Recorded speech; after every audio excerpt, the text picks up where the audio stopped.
ਕੀ ਹਾਲ ਸ਼ਰੀਫ ਭਾਈ, ਠੀਕ ਹੋ? ਕੀ ਮੈਟਰ, ਕੀ ਮਾਮਲਾ ਕੀ ਹੈ ਤੁਹਾਡਾ? ਨਹੀਂ, ਕਿੱਥੇ ਤੇ ਕਿਹੜੀ ਜਗ੍ਹਾ ਮਕਸਦ ਹੈ ਤੁਹਾਡੇ? ਕਿੰਨੇ ਬੱਚੇ ਨੇ ਤੁਹਾਡੇ? ਕਿੰਨੇ ਉਹਨਾਂ ਨੂੰ ਕੀ ਇਹਨਾਂ ਨੂੰ ਮਹਿਬੂਸ ਕੀਤਾ ਹੋਇਆ? ਤੁਹਾਨੂੰ ਮਜ਼ਦੂਰੀ ਨਹੀਂ ਦਿੰਦੇ? ਅੱਛਾ, ਕਿੰਨੇ ਸਿਰ ਕੰਮ ਕਰਦਾ?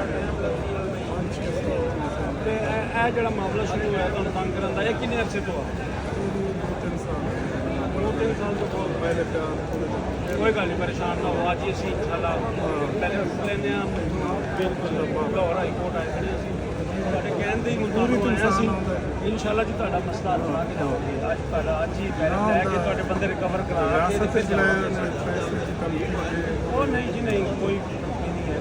ਸਾਰੇ ਬੰਦੇ ਤੁਹਾਡੇ, ਸਾਰੇ ਬੱਚੇ, ਸਾਰੇ ਤੁਹਾਡੀ ਬਹੂਆਂ, ਸਾਡੇ ਬੇਟੇ ਸ਼ੇਟੇ ਸਾਰੇ ਤੁਹਾਡੇ ਇੱਥੇ ਇੰਸ਼ਾਅੱਲਾ ਪੇਸ਼ ਕਰਾਵਾਂਗੇ ਔਰ ਤੁਹਾਨੂੰ ਇੰਸ਼ਾਅੱਲਾ ਇਨਸਾਫ ਮਿਲੇਗਾ।